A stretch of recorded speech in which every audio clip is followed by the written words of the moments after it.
မင်္ဂလာပါခင်ဗျာကျွန်တော်ဒီကနေ့ပြောပြချင်တဲ့အကြောင်းအရာကတော့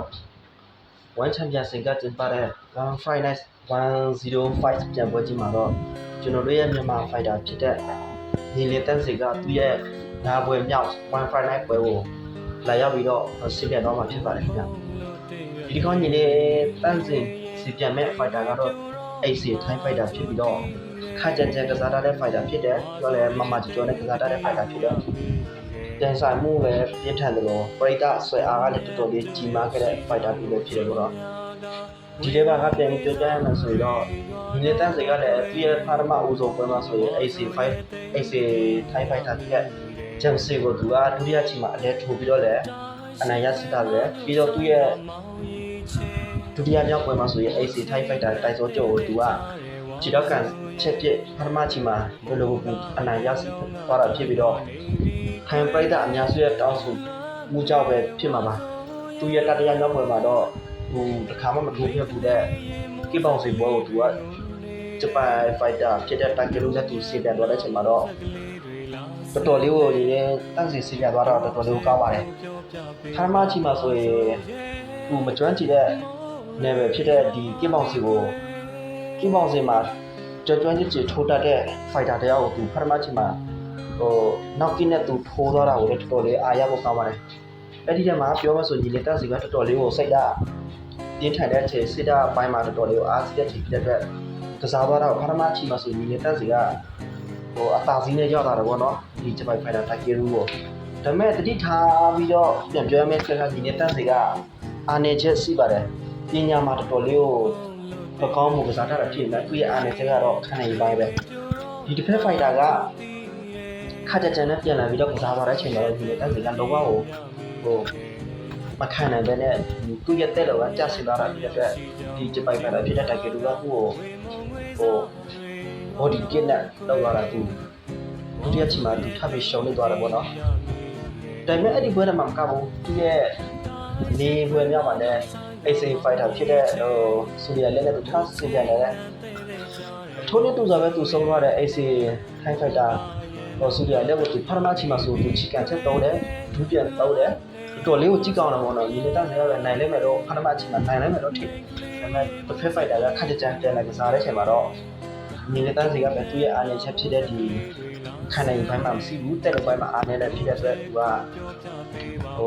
အလဲထိုးနဲ့သူထပ်ပြီးတော့ရှုံးနေတော့ပေါ့နော်ဒီလိုနဲ့ညီလေးတန်းစီကသူ့ရဲ့အားနည်းချက်ကြောင့်ပြင်နေပြီးတော့ပြုပြင်သွားမှာဖြစ်တဲ့အတွက်သူ့ရဲ့ One Friday Night 105ပြန်မှာသူကဘယ်လိုပုံစံနဲ့ပြန်လဲဖွင့်လာမလဲဆိုတော့သူ့ရဲ့လူမှုကွန်ရက်စာမျက်နှာကလည်းကြည့်မယ်ဆိုရင်ညီလေးတန်းစီကသူအားနည်းချက်ဖြစ်တဲ့သူ့ရဲ့ခံနိုင်ပိုင်းပေါ့နော်ဒီမှာကြုံမှုပိုင်းကိုသူတည်တည်ချာနဲ့လေ့ကျင့်တာကိုကျွန်တော်တွေ့ရပါတယ်အခုတော်ညီနေတဲ့စီကလည်းရေပင်ငလေးတန်တဲ့ပြည်သူတွေကိုလည်းသူကသွားရောက်ပြီးတော့လည်းလူတိုင်းတာကိုကျွန်တော်တို့တွေ့ရပါတယ်ဒါကိုဒီ promotion ကြီးဖြစ်တဲ့ One Championship ကတော်လေးသဘောကျပုံဖြစ်ပါတယ်ပေါ့နော်ဒီနေတဲ့စီကိုတော်လေးသဘောကျပုံရတယ်လို့ထင်ပါတယ်ဒါကြောင့်သူလာမဲ့ပွဲစီနေတဲ့စီကဒီ AC Thai fighter ကိုသူကလွယ်လွယ်လေးနဲ့အနိုင်ရလိမ့်မယ်လို့ကျွန်တော်ယုံကြည်ပါတယ်ဒါပေမဲ့ညီနေတဲ့စီကဖိုက်တာကလည်းပြောရမယ်ဆိုရင်လည်းခက်ကြတဲ့ကစားတတ်တယ်ဒါပေမဲ့လည်းတက်လို့မကောင်းဘူးပြီးတော့လည်းခံနေအားလည်းနည်းနည်းဖိုက်တာဖြစ်တယ်ဒါပေမဲ့တတိထားပြီးပြောရမယ့်အချက်ကညီလေးတက်စီကပထမချိန်မှာပြန်တော့သူကအသာစီးနဲ့သူယူသွားပြီးတော့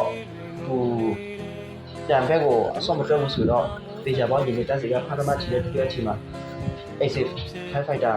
သူလွယ်လွယ်နဲ့ပဲအနိုင်ယူတော့ဒါပေမဲ့ညီလေးတက်စီကတတိထားမဲ့ချက်ကဒီအနေစီပြမဲ့ fighter ကကော့ထိုနီလည်းထိုးခဲ့ဘူးလို့ဒီကိုလက်စီ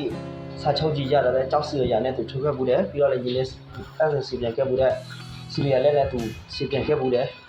ညီလေးတန်းစီရဲ့ Thai fighter ကတော့1ဒီဘောဆိုစစ်ပွဲ